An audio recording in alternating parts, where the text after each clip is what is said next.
ঢাকা বিশ্ববিদ্যালয় ভর্তি পরীক্ষায় হুবহু 15 থেকে 17-18টা প্রশ্ন জিকেতে কমন পেতে পারো আজকের এই ভিডিওটা দেখার মাধ্যমে।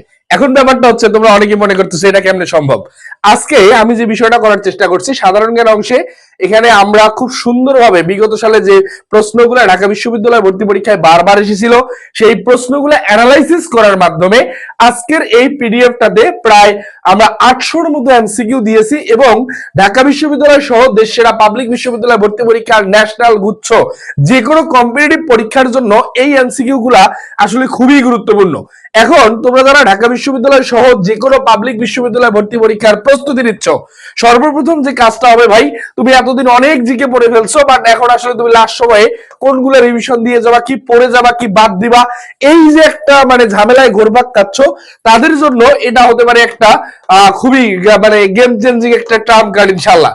এখানে খুব সুন্দরভাবে প্রথমে তুমি আগে প্রশ্নগুলো পড়ে উত্তর করতে পারবা, এরপরে লাস্ট অংশে তোমাদের এখানে দেখো অ্যান্সার দেয়া আছে এবং এক নজরে দেখে নিন। আমার মনে হয় এই এক নজরে দেখে নিন অংশ থেকেই ঢাকা বিশ্ববিদ্যালয় সহ যে কোনো বিশ্ববিদ্যালয় ভর্তি পরীক্ষায় 4-5টা কমন পড়বে ইনশাআল্লাহ, 4-5টা কমন পড়বে ইনশাআল্লাহ।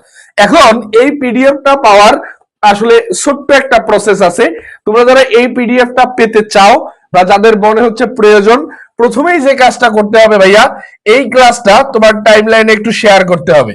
এই ক্লাসটা তোমার টাইমলাইনে শেয়ার করার পর এই পোস্টের বা এই ভিডিওর কমেন্ট বক্সে তোমার 5জন বন্ধুকে মেনশন করতে হবে।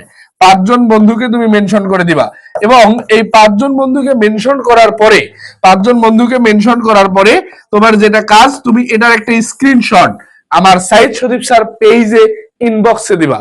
এরপরে আমি তোমাকে এই পিডিএফটা দিয়ে দিব ইনশাআল্লাহ।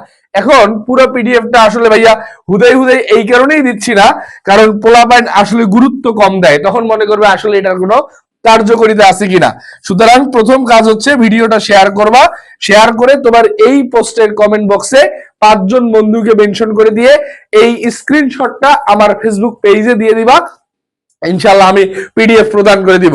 এখানে প্রথম অবস্থায় যে কথাটা বলি ভাই, অনেক পড়ছো, অনেক বাদ দিছো, এখন লাস্ট সময়ে আসলে গুছিয়ে রিভিশন দিতে না পারলে খুব বেশি কার্যকরী হবে বলে মনে হচ্ছে না।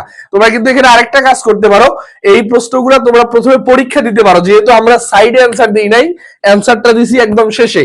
পরীক্ষা দিয়ে তুমি নিজেকে জাজও করতে পারো যে আসলে তোমার অবস্থাটা কোথায়, জাজ করার পরবর্তীতে তুমি উত্তর মিলাই ফেলতে পারো ইনশাআল্লাহ। যাদের পিডিএফ প্রয়োজন দ্রুত ক্লাসটা শেয়ার করো, 5জন বন্ধুকে মেনশন করে খুব দ্রুতই স্ক্রিনশট ফেসবুক পেজে দিয়ে দাও। দেখা হচ্ছে দেশসেরা বিদ্যাপীঠ ঢাকা বিশ্ববিদ্যালয় ক্যাম্পাসে। আর হ্যাঁ, আমাদের কিন্তু ঢাবি ফাইনাল শো চলমান, চোখ রাখুন সাইদ সদীপ স্যার ফেসবুক পেজে এবং ইংলিশ 24-এ।